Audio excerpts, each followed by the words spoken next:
Okay. So I've been procrastinating about going live for like 3 months. It's seriously been that long. Um, so with my first live, I decided I'm gonna do a story time and then go from there because I told myself I'm gonna start doing lives. But my story time is about the time that I escaped a church cult. I really feel like I'm a Christian. I don't really talk too much about it on social media, but I am a Christian. But I feel like the principles of darkness use this situation to try to kill my faith in God, my religion. But I was at the time, my boyfriend at the time and I decided to go to North Carolina. And when we went to North Carolina, we were staying with a friend at first, but things got crazy. This is one of those young, dumb, and broke stories. Like, I was like, I'm gonna travel and I'm gonna make new experiences and all this other stuff. Didn't go out that like they did not go that way at all. Right? And so me and my ex-boy well, my boyfriend at the time, obviously my ex-boyfriend now, but very single. We decided to travel to North Carolina and we stayed with a friend.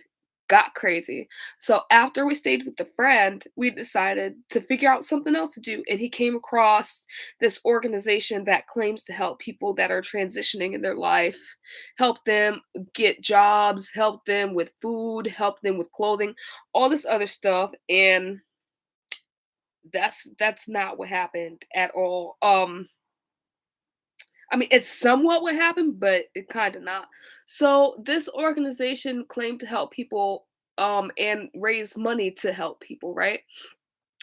So when I first went there, they did a church service and I was like, "Oh, that's actually a really good word." But I realized the theme of oh, people need to obey their master and be subservient kind of theme and I was like, okay. So we're doing this, right? The next day of the church service, the same exact scriptures, the same exact message, and the same exact words, right? So the boyfriend I had at this time, they also separated us. They put him in a house on the other side of town and then put me on a different side of town. We didn't know anybody in North Carolina. So we was separated in two different parts of North Carolina, basically trapped in two different houses. They wanted me on the side of the road asking for donations and shit in front of Kmart's and Walmart's asking for donations and shit. And I was like, no, like if you want me to like answer phones and stuff, I'll do that. So for the most part, that's what I was doing. But then like it was an atrocious mess. It was an atrocious mess. I don't even know if I want to go into everything that happened, but by the end of this, it was just dysfunctional. There were people doing drugs in the back. Like, there's this place and this place had, like, ex-cons, people suffering from homelessness, people suffering from mental illness, all types of other stuff, and all these communities were getting taken advantage of by this fucking organization, and I talked to the people, and people that were in positions of so-called power have been with this organization for at least 3 plus years, and they still haven't found a place to live on their own. They still haven't found the employment that they need, all this other stuff.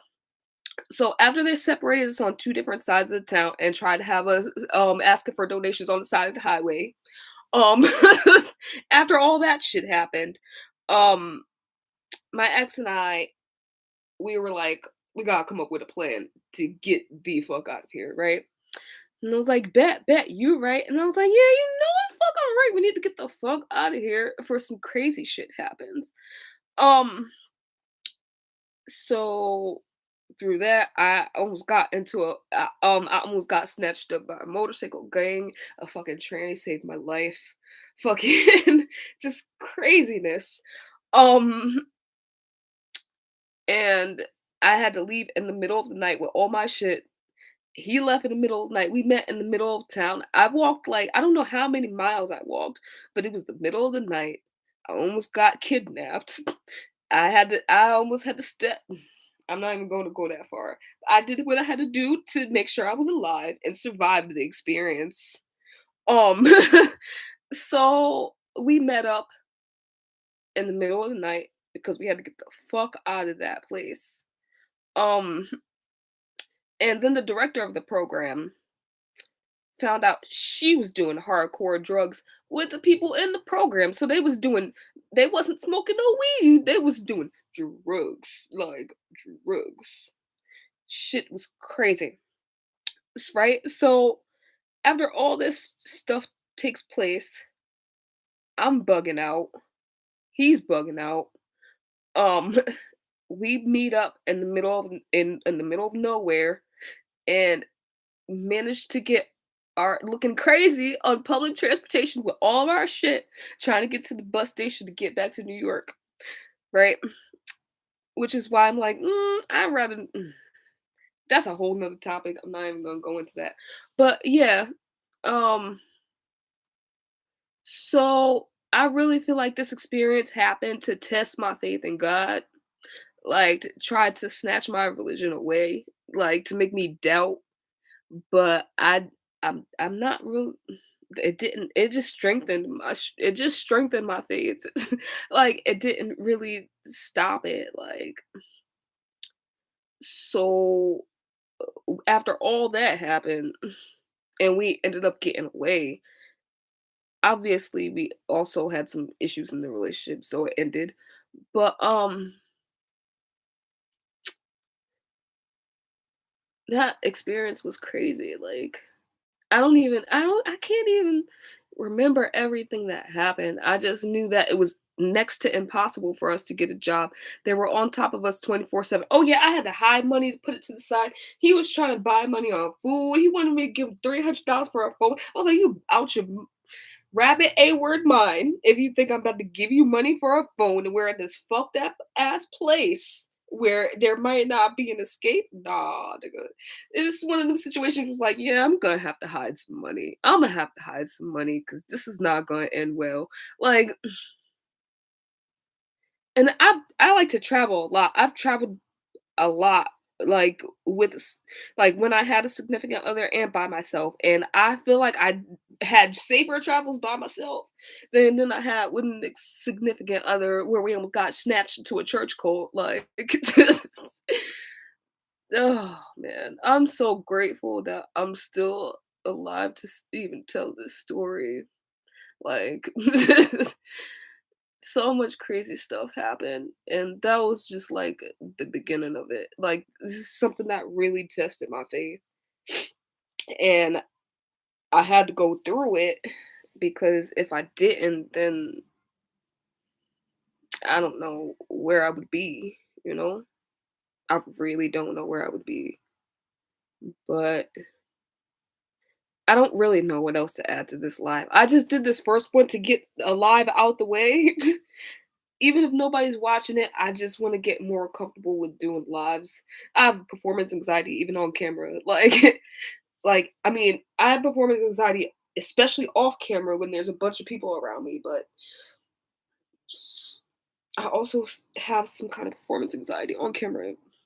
I don't get it. There's not even anybody in here right now, but I'm just gonna start trying to do lives. I just wanted to do my first story time, but before we even got into that church cult, I just felt it deep down in my spirit. I cried for like 2 hours before we even decided to reach out to the people. And my ex boyfriend was like, "Oh my God, you're being overly dramatic. This is not that serious. What are you crying for?" I was like, "I just feel like something terrible is going to happen if we go to this place. Let's not go here. We'll figure out something, but let's not do that." And he was like, "Oh my gosh, you're bugging out for no reason. They said they're going to help us. We could stay there for free." And I was like, "Nothing comes without a price."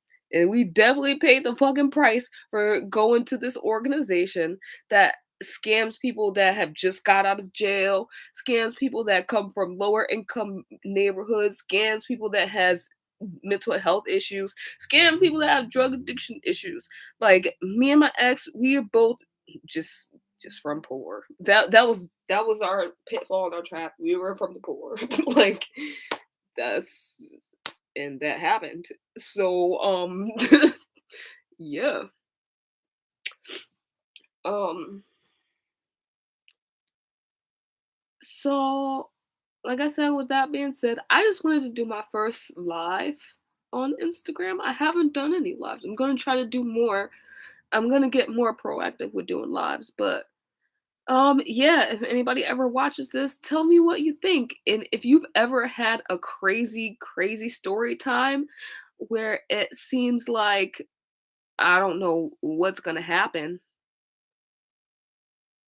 or you ever just had an experience like, how the hell are we gonna get out of here? Or you even ended up in a cult like situation kind of like this where they use religion to try to brainwash you, or not even religious doctrines, even spirituality, because I know that it happens a lot in the spiritual community where people will try to use spiritual principles like Taoism and Buddhism to try to trap people into these six scenarios. So if any of this has ever happened to you, let me know. Like, comment, tell me more about it. If not, if you just are like, "Wow, that's a crazy story time," you can even say that. But with that being said, if anybody ever watches this, thank you for listening to my story time. Like it, share it, subscribe it, share your experiences, all that. And with that being said, bye, deuces.